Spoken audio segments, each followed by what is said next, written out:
स्वागत है आप सभी का उत्तराखंड एक्सप्रेस में। मैं हूं नीलू। तो सबसे पहले खबर ऋषिकेश एम्स से है, जहां पर कोरोना पॉजिटिव महिला की मौत हो गई है। बिजनौर निवासी महिला कैंसर से पीड़ित थी, जिसका मार्च से एम्स में इलाज चल रहा था, जिसे 19 मई को एडमिट किया गया था और 20 मई को उसकी कोरोना रिपोर्ट पॉजिटिव आई थी। तो कैंसर पेशेंट भी थी, हालांकि बाद में कोरोना हो गया और शायद इसी वजह से कहा गया है कि अगर किसी की पुरानी मेडिकल हिस्ट्री है और उससे अगर कोरोना होता है तो फिर दिक्कत की बात होती है। और खबर भी कुछ ऐसी ही आई। ऋषिकेश एम्स में कोरोना पॉजिटिव महिला की मौत हो गई।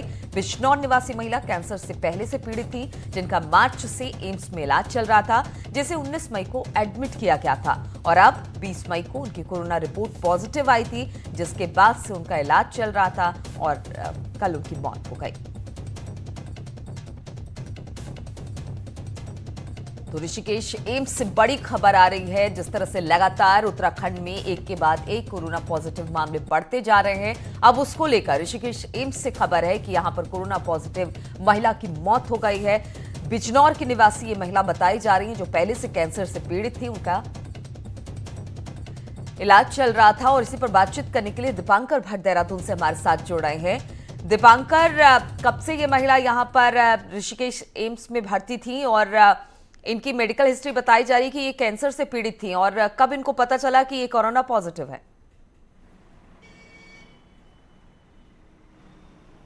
नीलू, मार्च से ये बिजनौर की रहने वाली महिला थी। मार्च से इनका इलाज एम्स में चल रहा था, कैंसर था इन्हें, और 19 तारीख मई को इन्हें एडमिट किया गया। उसके बाद सैंपल लिए गए होंगे और 20 तारीख को इनकी रिपोर्ट पॉजिटिव आई है और कल इनकी डेथ हुई है। तो कुल मिलाकर ये दूसरी मौत कोरोना से उत्तराखंड में। इससे पहले जो मौत हुई थी, महिला थी, उनको ब्रेन की प्रॉब्लम थी, वो डेथ भी एम्स ऋषिकेश में ही हुई थी और वो डेथ यहाँ के हेल्थ डिपार्टमेंट के रिकॉर्ड में है।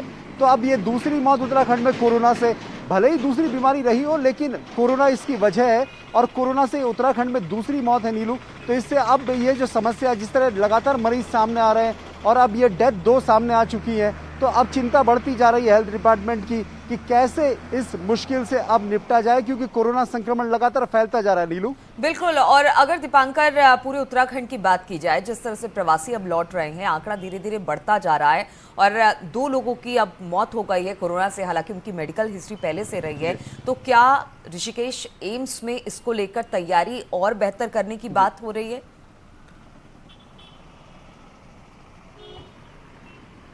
ऋषिकेश एम्स क्योंकि भारत सरकार का संस्थान है और दिल्ली से वो पूरा संचालित होता है, लेकिन बावजूद इसके राज्य सरकार की वहां पर निगरानी है। एम्स का खुद ये प्रशासन का ये दावा है कि उनके यहाँ व्यवस्थाएं दुरुस्त हैं।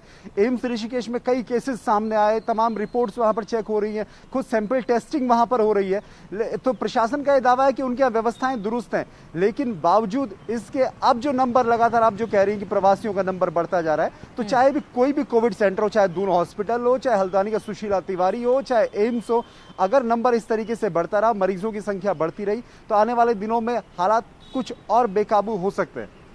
चलिए, बहुत बहुत शुक्रिया आपका दीपांकर हमारे साथ जुड़ने के लिए। और अब बढ़ते हैं अगली खबर की ओर और बात करते हैं चंपावत की। चंपावत के टनकपुर में 7 लोगों में कोरोना वायरस की पुष्टि हो गई है। यहां मुंबई, गुरुग्राम और दूसरे महानगरों से प्रवासी लौटे थे।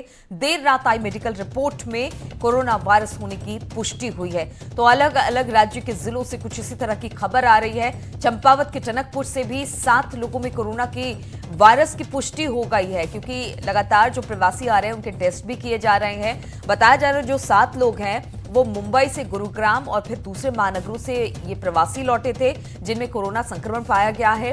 देर रात आई मेडिकल रिपोर्ट में इस बात की पुष्टि हो गई है।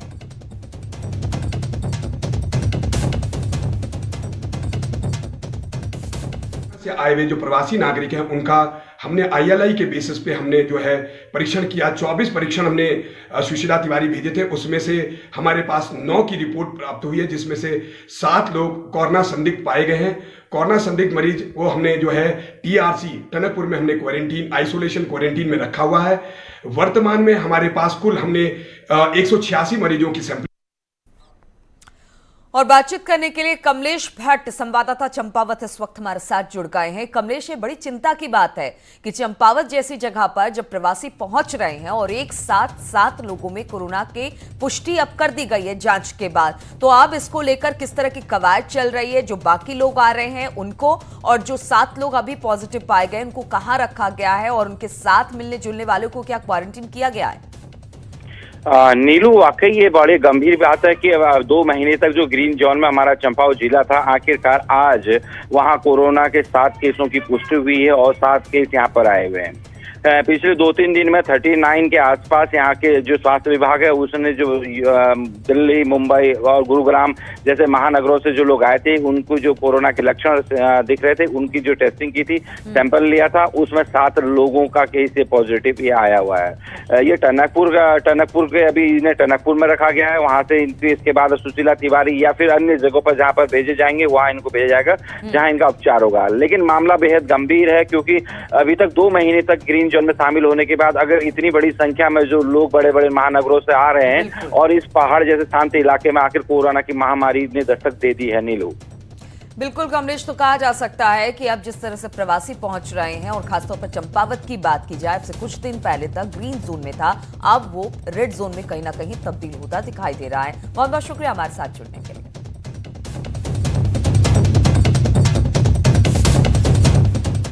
और उत्तराखंड में कोरोना मरीजों की तादाद 160 तक पहुंच गई। चंपावत जिले में 7 प्रवासियों में कोरोना की पुष्टि हो गई है, जबकि शुक्रवार को राज्य में 7 लोगों में कोरोना संक्रमण की पुष्टि हुई थी। इसमें देहरादून में 3, उधम सिंह नगर में 2, हरिद्वार में 2 नए मरीजों की पुष्टि हुई है। राज्य में अभी तक 56 लोग इलाज के बाद ठीक हुए हैं। वहीं अभी 103 केस एक्टिव है और 1 की अब तक मौत हो चुकी है।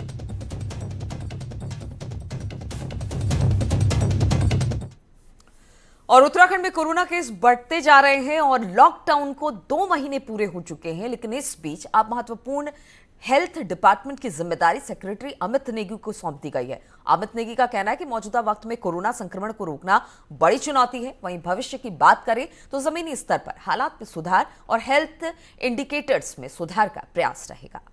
व्यवस्था रहेगी सर, 5 लाख लोगों के वापस आने का अनुमान है। अब व्यवस्थाएं आपके लिए चुनौती सर सचिव के तौर पर?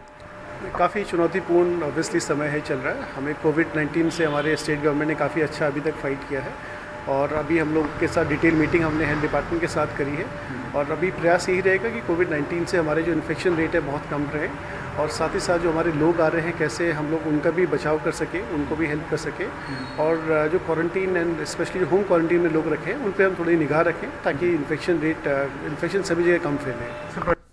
और टिहरी का एक परिवार लॉकडाउन के बीच पंजाब के लुधियाना में फंसा हुआ है। घनसाली के इस परिवार में अब मकान मालिक किराया मांग रहा है, जबकि लॉकडाउन की वजह से शख्स की नौकरी जा चुकी है और अब उन्होंने सोशल मीडिया के जरिए मदद की गुहार लगाई है।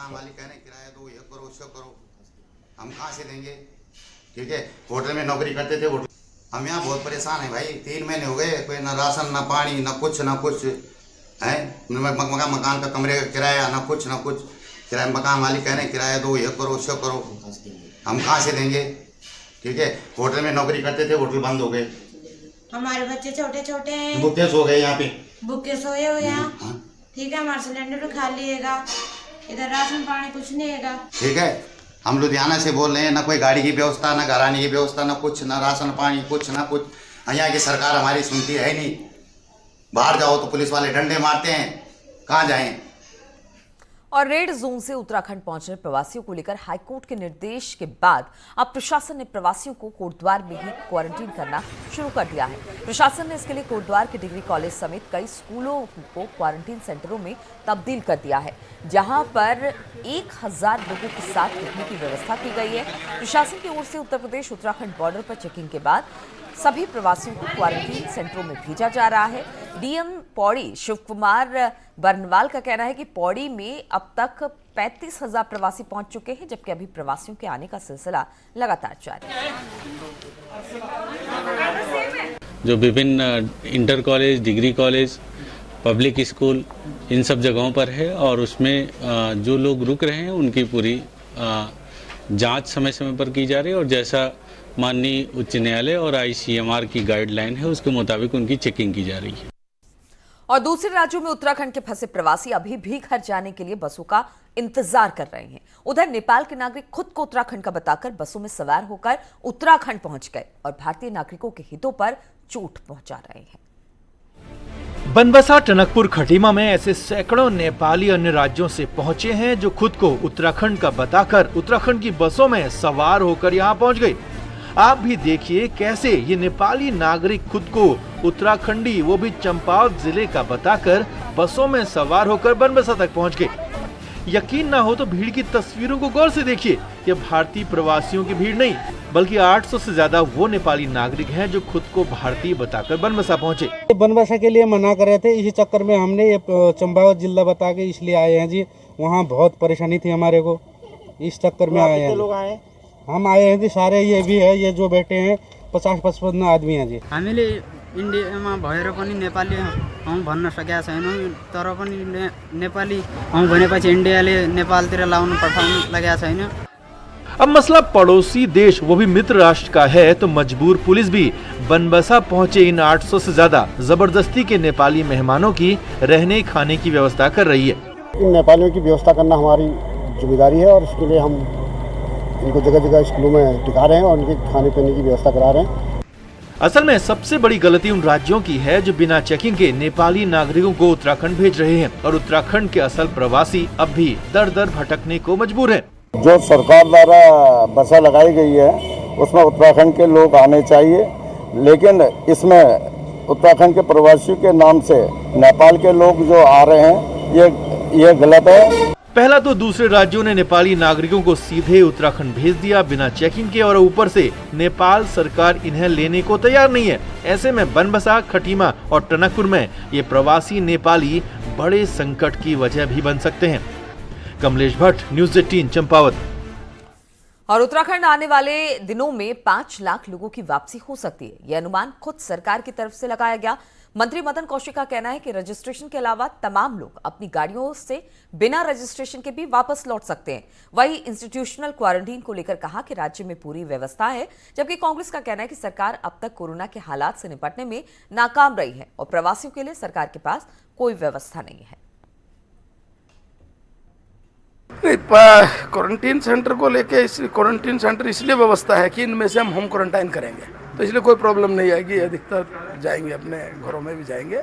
जिनमें सिम्टम्स हैं उन्हीं को केवल हम रखेंगे, जो होम क्वारंटाइन जो सामूहिक रूप से रखेंगे। तो अभी तो मेरे ख्याल से 1 लाख भी पूरे नहीं आए हैं, तो जब इतने लोगों की व्यवस्था सरकार नहीं कर पा रही है तो अगर 5 लाख आएंगे तो सरकार की व्यवस्था निश्चित रूप से नाकाफी है। और अब आपको लिए चलते हैं कोरोना कंट्रोल रूम।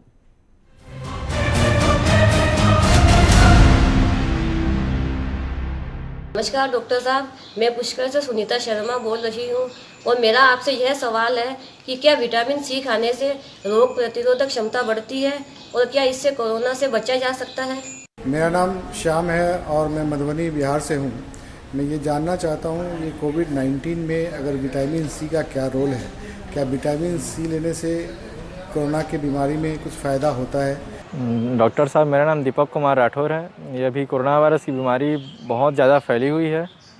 क्या विटामिन सी के सेवन करने से इसका कोरोना वायरस से बचाव किया जा सकता है? डॉक्टर साहब, मेरा नाम सुमित कुमार है। देश में अभी कोरोना वायरस बहुत तेज़ी से फैल रहा है, क्या विटामिन सी की गोली खाने से हम इससे बचे जा सकते हैं? डॉक्टर साहब, मैं आपसे पूछना चाहता हूँ कि क्या विटामिन सी खाने से कोरोना की बीमारी नहीं होती है? मैं नोएडा से श्रेया बोल रही हूँ। मेरा सवाल है कि क्या कोरोना वायरस से बचने के लिए ज़्यादा से ज़्यादा मात्रा में विटामिन सी खाना चाहिए?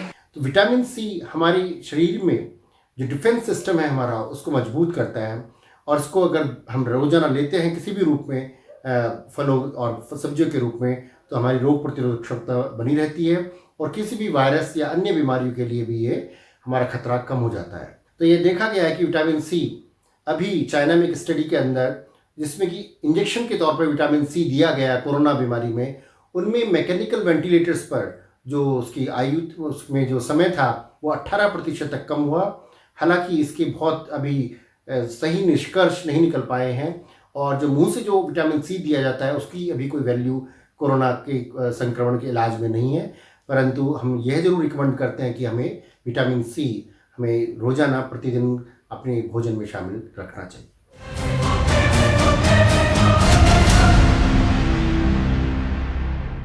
और ब्रेक के बाद अब बात करते हैं छात्रवृत्ति घोटाले के मुख्य आरोपी गीताराम नौटियाल की।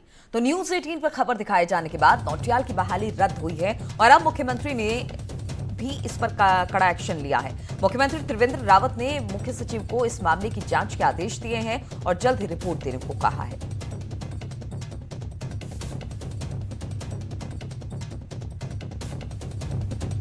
और इससे पहले समाज कल्याण विभाग में बहुचर्चित छात्रवृत्ति घोटाले के मुख्य आरोपी गीताराम नौटियाल की ज्वाइंट डायरेक्टर पद पर बहाली तत्काल प्रभाव से रद्द कर दी गई थी। न्यूज 18 पर खबर दिखाए जाने के बाद जबरदस्त हड़कंप मचा और अब गीताराम की बहाली को रद्द कर दिया गया है। जमानत पर रिहा चल रहे गीताराम नौटियाल को 18 मई को चुपचाप पिछले दरवाजे से ज्वाइंट डायरेक्टर पद पर बहाल कर दिया गया था। और हैरानी की बात यह थी कि अधिकारियों ने गीताराम की बहाली के लिए ना तो विभागीय मंत्री और ना ही मुख्यमंत्री को इस बात की जानकारी दी थी। इसके बाद अपने न्यूज चैनल पर लगातार हमने इस खबर को दिखाया और दिखाए जाने के बाद समाज कल्याण मंत्री यशपाल आर्य ने इसका संज्ञान लिया। खुद मुख्यमंत्री त्रिवेंद्र रावत ने भी अफसरों की इस मनमानी पर कड़ी आपत्ति जाहिर की, नाराजगी जाहिर की और नतीजा ये हुआ कि नौटियाल की बहाली का आदेश करने वाले सचिव एल फेनई को 5वें दिन अपने आदेश को वापस लेना पड़ा। आज गीताराम नौटियाल की बहाली के आदेश को तत्काल प्रभाव से रद्द कर दिया है।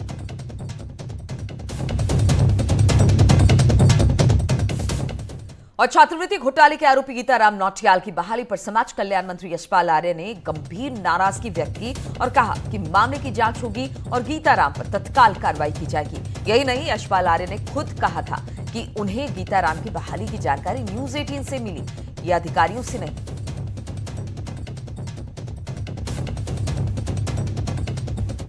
क्या कारण थे जिसमें उस अधिकारी को बहाल किया गया और निश्चित रूप से कार्रवाई होगी, तत्काल कार्रवाई करेंगे, जल्द कार्रवाई होगी।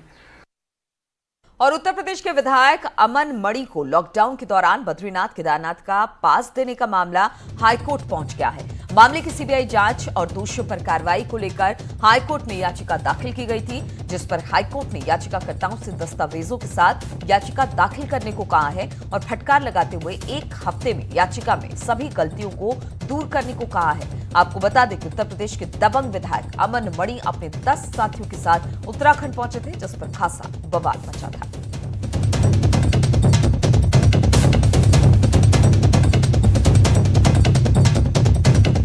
और सीएम त्रिवेंद्र रावत की अध्यक्षता में आज उत्तराखंड चारधाम देवस्थान बोर्ड की पहली बैठक हुई है कल, जिसमें चारों धामों में ऑनलाइन पूजा को मंजूरी दी गई।